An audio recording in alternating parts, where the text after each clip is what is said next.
There's so many young people growing up knowing very, very little about the history of slavery, the history of segregation and racial discrimination. The African American story needs to be told over and over again because it is not just African American story, it is America's story.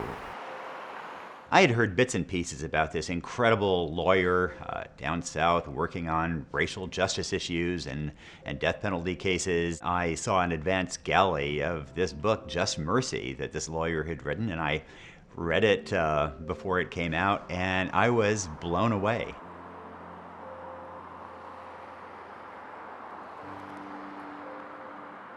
I wrote Bryan Stevenson a personal letter and asked him would he consider taking my case.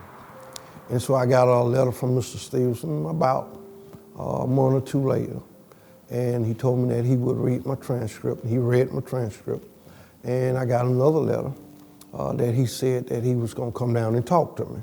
And he come down and he talked to me, and the moment I shook his hand, I felt that as God had sent me his best lawyer. Well, I think as a lawyer, as an advocate in a criminal justice system, in a justice system that has accepted tremendous inequality, unreliability, and injustice, it's my biggest obstacle is persuading people that we can do better than we do in this country. You know, I think we have a criminal justice system that treats you better if you're rich and guilty than if you're poor and innocent. And I think we accept that. I believe that Bryan Stevenson was inspired by the modern day civil rights movement, inspired by the life also of Rosa Parks and Martin Luther King Jr. He saw injustice. He saw people being mistreated. He saw people of color being imprisoned and some sentenced to die. And he felt and believed that he had a moral obligation to do something about it. If you go to Berlin, you can't really go 100 meters without seeing a marker or a stone that's been placed at the home of a Jewish family that was abducted during the Holocaust. The Germans want you to go to Auschwitz and understand and reflect on the legacy of the Holocaust. We do the opposite in America. And so we think we need to do that. And our marker project is a project that is designed to begin telling the truth. We want to erect markers at the places in America where the slave trade was most active. There are museums, that's wonderful, but you have to be motivated to go inside a museum. The markers should be something that you are forced to confront. He never asked, he never said anything about money. He never said, well, I don't know if we're going to be able to do this because it costs so much. I get from his sense that when you're innocent, there is no price on justice. I think Bryan Stevenson had been tracked down by what I call the spirit of history to play this role,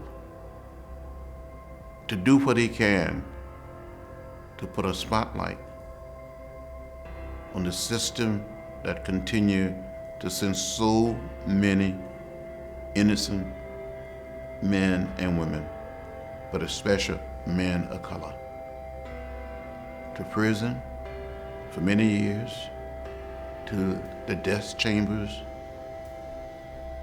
And if he can save one individual, a dozen individuals, or many, many, he is making a lasting contribution. Once I got there, I sit there and I kept asking, how does an innocent man goes to prison for something he didn't do? I didn't just go to prison. I went to death row. I went to a place where that's what they do is kill you. And in the 30 years that I was there, I had to witness 54 people being executed. I had to smell their flesh burning the next morning.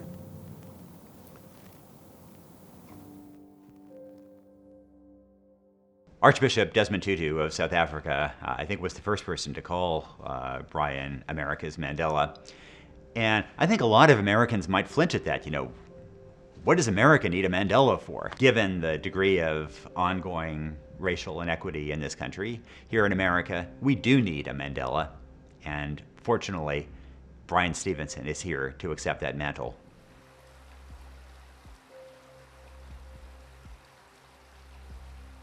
When we put up a marker at a lynching site, I would like the police chief or the sheriff to come and stand up and say, 100 years ago, people wearing my uniform failed to protect black people in this community. They let a mob pull a black person out of a jail, and then they watched while that black person was mutilated and burned alive and tortured and then lynched. And I am sorry that someone wearing my uniform would allow people to be victimized in that way just because they're black. I am sorry about that. More than that, I now wear the uniform, and I want to commit to you that I will protect you. If I was the police chief, I would want to do that. Knowing what I know, I would want to make it clear that I am not associating the same uniform with that behavior, with that racist, contemptuous behavior. I want the opportunity to separate myself from that legacy. Bryan Stevenson had made a major down payment to move us closer to a society that is a little more freer and maybe help end capital punishment in America forever. I came out of prison April the 3rd, 2015, 30 years later. I have always considered myself a country boy that loved to hunt. Now I love to see the rabbits run. I love to see the deers just jump from places to places. And I love to see birds just sit out there and talking to each other. And where most people run out of the rain, I run in the rain because I was not allowed to be in the rain for 30 years. And I believe that when you lose something and it finds its way back to you, you should learn to love it even more. And I love life even more today than I did 30 years ago. I can think of no other person, no other human being in America that is more deserving of the John Jay Medal for Justice.